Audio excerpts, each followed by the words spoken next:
photograph was taken 4 days ago. Not by a satellite, not by a telescope, by a human being looking out of a window, 252,000 miles from home.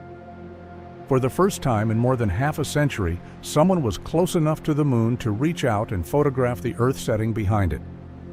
And when they did, they wept. December 14th, 1972. Taurus Littrow Valley, the moon. A man named Cernan is standing at the bottom of a ladder. He has been here for 3 days. He has driven a rover across this valley. He has collected rocks older than anything on Earth. He has watched the blue planet hanging in a black sky and thought about his daughter.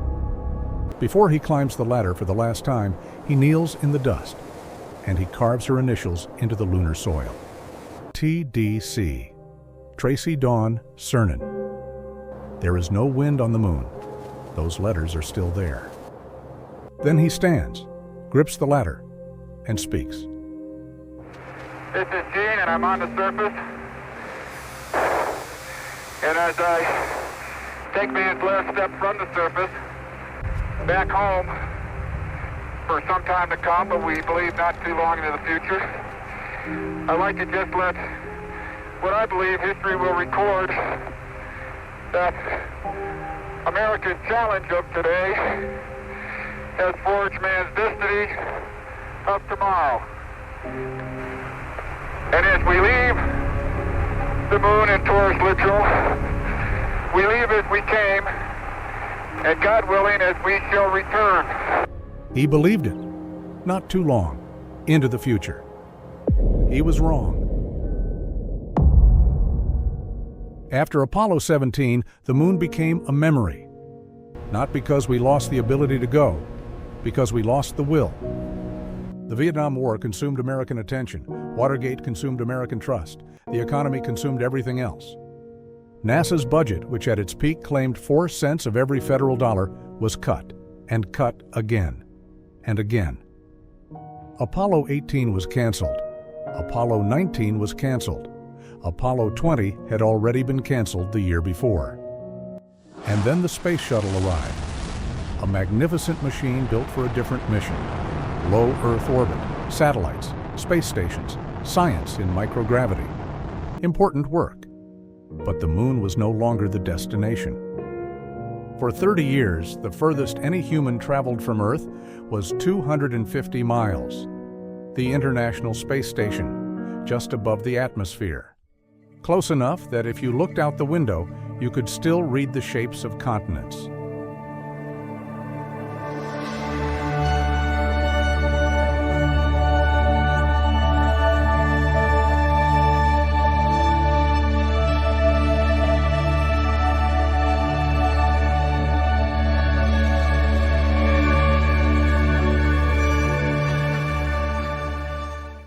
The moon is 239,000 miles away. We stopped going. In 1986, Challenger broke apart 73 seconds after launch. 7 people died. In 2003, Columbia disintegrated on re-entry. 7 more people died. And in the years between, new plans were drawn up. New rockets were proposed. New programs were announced, funded, defunded, renamed, and canceled. Constellation, Ares, Altair, each one a promise, each one broken. Cernan watched all of this from the ground. He gave speeches, he testified before Congress. He said the same thing, over and over. We need to go back. To my surprise, a pair of bunny eyes. He died on January 16th, 2017. He was 82 years old. He never saw anyone follow his footsteps. His daughter's initials in the dust are still there, waiting. The Artemis program began the year Cernan died. But it had been building for longer than that. A new rocket, the Space Launch System, had been in development since 2011.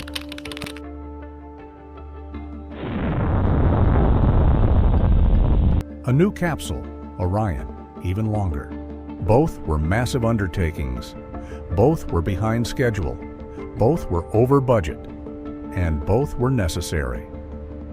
In November 2022, NASA launched Artemis 1, an uncrewed test flight.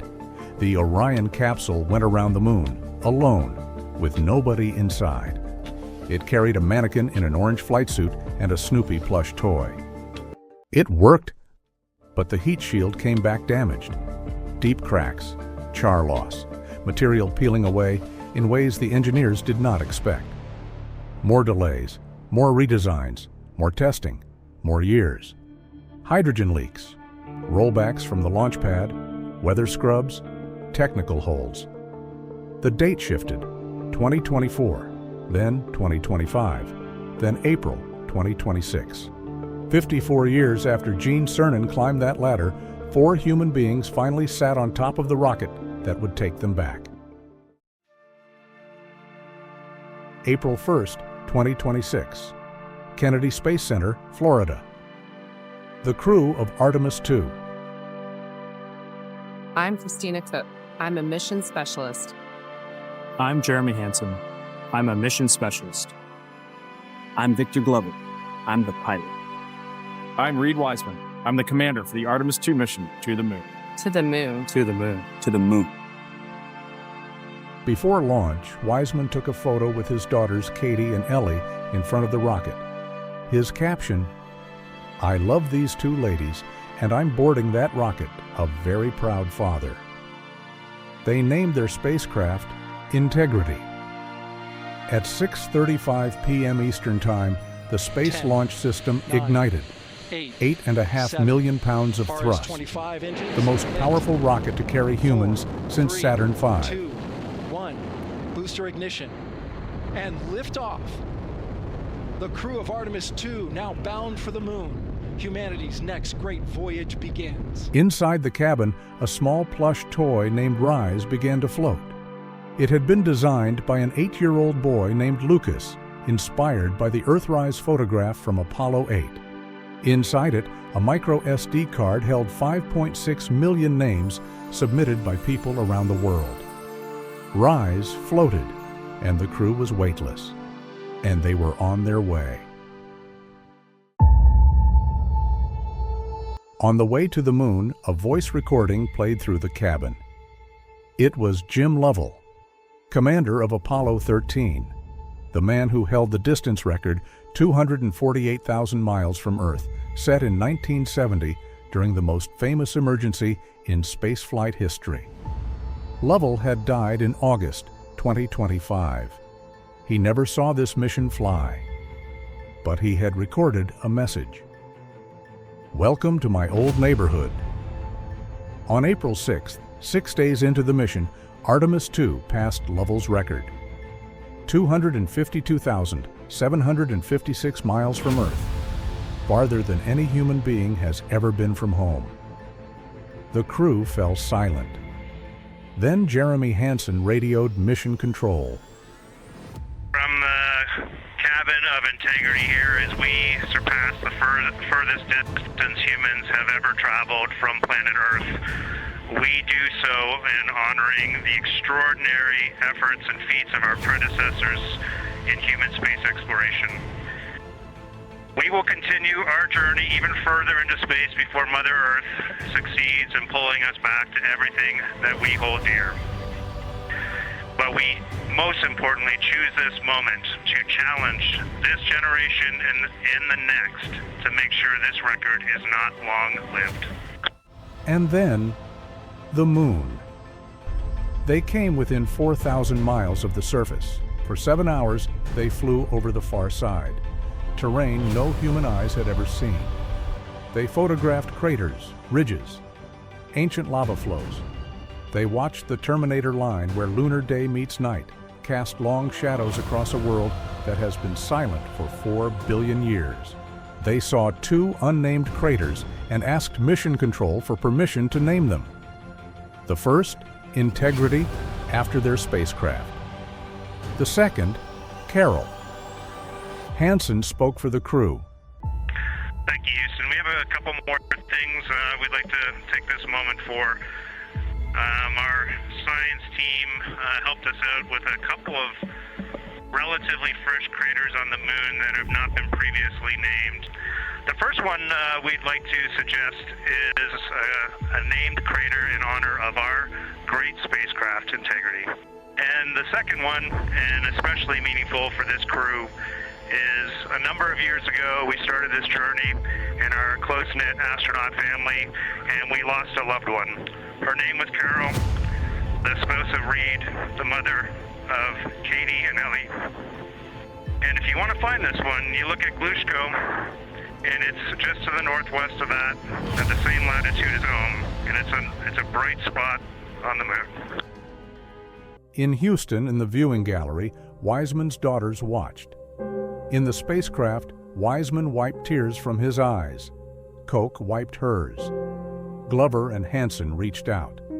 The four of them embraced, floating 250,000 miles from everything they loved. Mission Control replied, after a long silence. Integrity and Carol Crater, loud and clear. Thank you. Then they went behind the moon. For 40 minutes, the spacecraft was out of contact. No signal, no radio, no connection to Earth. The crew was alone in a way that almost no human beings have ever been. And during those minutes of silence, the moon passed between them and the sun. A solar eclipse, seen from behind the moon, something no human has ever witnessed. Nearly an hour of totality, the sun's corona blazing around the dark disk of the moon, Venus glinting to the left, Mars and Saturn to the right, bright flashes from meteoroids striking the surface below. Victor Glover, watching the corona spiral outward, said 5 words. This is continues to be unreal. The sun has gone behind the moon. Christina Koch looked at the moon beneath them and said, "It's not just a poster in the sky that goes by, it's a real place."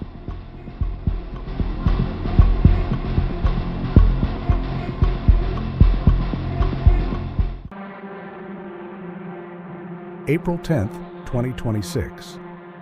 The Orion capsule with 4 human beings inside hit the Earth's atmosphere at Mach 33, 33 times the speed of sound, over 25,000 miles an hour. The heat shield absorbed 3,000 degrees Fahrenheit. Outside the window, the sky turned to fire. And then, silence. Plasma enveloped the capsule, cutting off all communication. 6 minutes of blackout. No radio, no telemetry, no voice. Mission Control could not hear them. Their families could not hear them. Nobody on Earth could hear them. For 6 minutes, they were falling through fire, alone. In the viewing room at Johnson Space Center, Wiseman's daughters held their breath. Then the signal returned.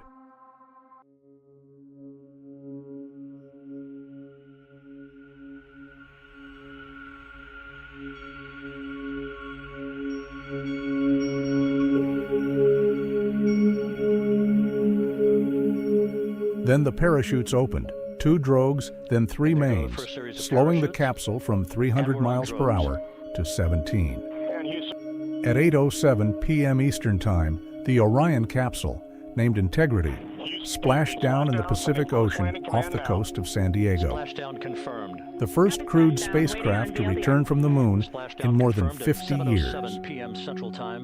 Gene Cernan carved his daughter's initials in the lunar dust in 1972.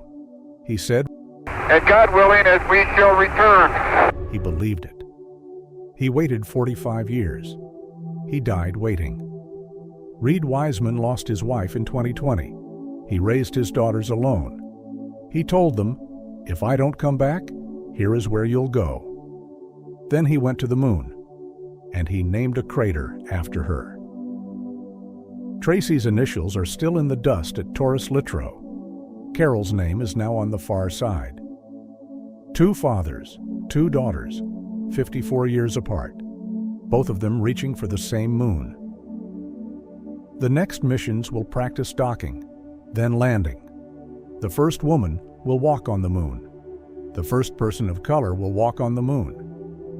Gene Cernan's last words on the surface were, "And God willing, as we shall return." "It took 54 years, but we went back."